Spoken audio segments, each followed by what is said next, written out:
Now you've actually outlined three essential exercise styles for thriving in middle life and beyond. Can you actually describe some of them and their benefits Yes, so too?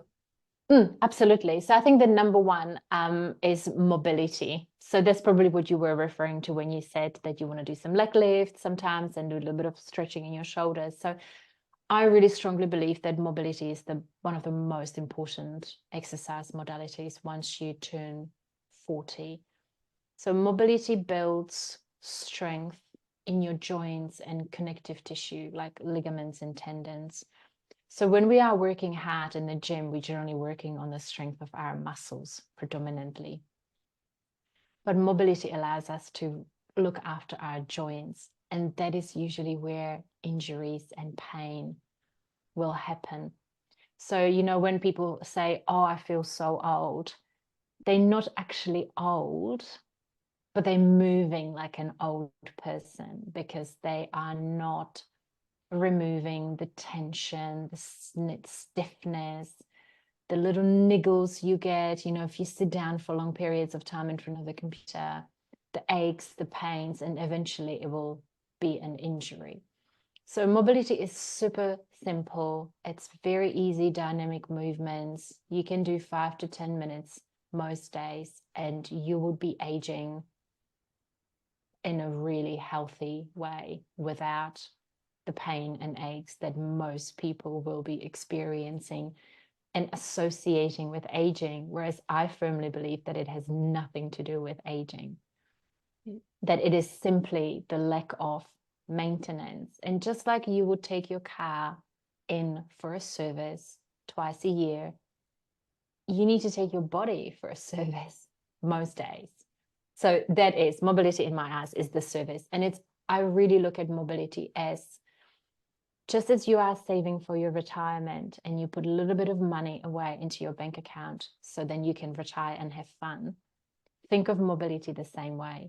You are making small deposits into your longevity bank.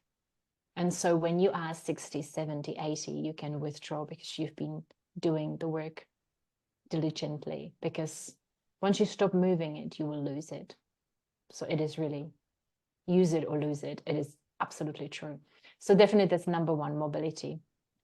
Then I would say strength training specifically for women, because as we are aging, we tend to lose lean muscle mass, which sadly gets replaced with body fat. Mm-hmm. But that also really affects the functionality of our body. So once you become a frail woman that doesn't have strong muscles, life becomes quite difficult and women will often lose their independence and it will lead to falls and fractures as well. We also lose bone density, and the best way to keep your bones nice and strong is to stress them in a good way with strength training. And it doesn't mean weightlifting in the gym. It means you can just do some bodyweight squats, you can do some bodyweight push-ups, you can hang off some monkey bars in your children's playground. Like, it doesn't have to be that complicated, but we really need to be maintaining a certain level of strength. You don't have to be deadlifting 2.5 times your body weight, but you just need to be able to get in and out of a car easily, pick up your groceries when you're 70, get off the floor, sit down on a chair. So just basic level of strength.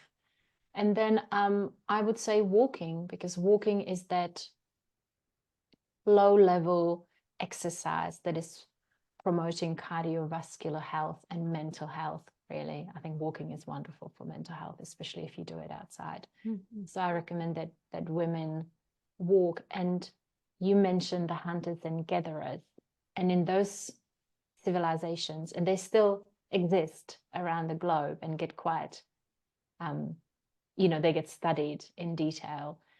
Women are very healthy and they often have very little symptoms with perimenopause and menopause. And these women are walking 6 to 10 kilometers a day. So hunter and gatherers are walking a lot, and walking is really beneficial for us. So I would say these are my top three: mobility, strength training, and then walking. You don't have to walk every day. You can just walk 3 times a week for 30 minutes. it has been proven also to be incredibly beneficial for brain and for mental health, that it is actually sometimes more effective than antidepressants.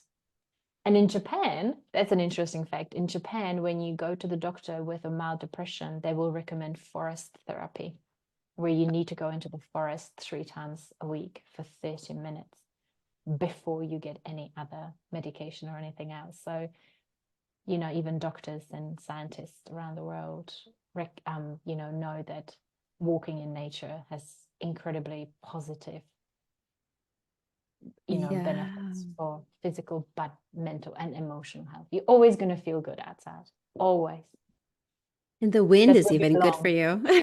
The The wind wind, the even rain, the rain is good for hail, you. the Yes. snow, the glaring sun. Yeah, we are meant to be outside in the elements, absolutely, without a doubt. Yes, I am. I love the wind on a hot day. That's like Mm, that's my best friend, especially if you don't have AC. But I used to go hiking a lot, a lot, a lot. And then I started, doing my own business and stuff, and I got stuck in the house. But I remember those days when I was outside, and this is not the first time I've heard of forest therapy. Um, mm. so true. I would take off my socks and put my feet in the dirt and ground myself and then just breathe. I would just sit on this rock and just see like everything beneath me. It was so quiet. And this was a moment where I felt like very still. And I would see other people, of course, like meditating and, just having their still moment. But it was just so peaceful that it's like, it's one of the best feelings ever is when you're really connected with nature and I was just hiking I love hiking and I even like the hard ones. One, one little trick that I love is I'll pack a lot of stuff in my backpack. That is my resistance. That is my Yeah, weight.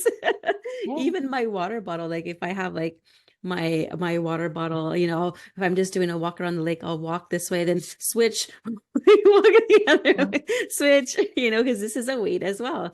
And mm. so little Yeah. hacks like that, but I love the nature and I do find I'm the happiest when I'm outside, in peace. It's just very peaceful. It's a gift, you know, Yeah, and it's most people free. are. And it's free, yeah. So for me, that's surfing too. I surf mainly, I think, for mental health more than anything, because being in the ocean is the same thing as being in some beautiful mountains or even a Oh my park, God. just being in nature. But there's the added element of the very feminine, ebb and flow and the waves and the energy. And yeah, I love that. That is probably my happy place too. Yeah.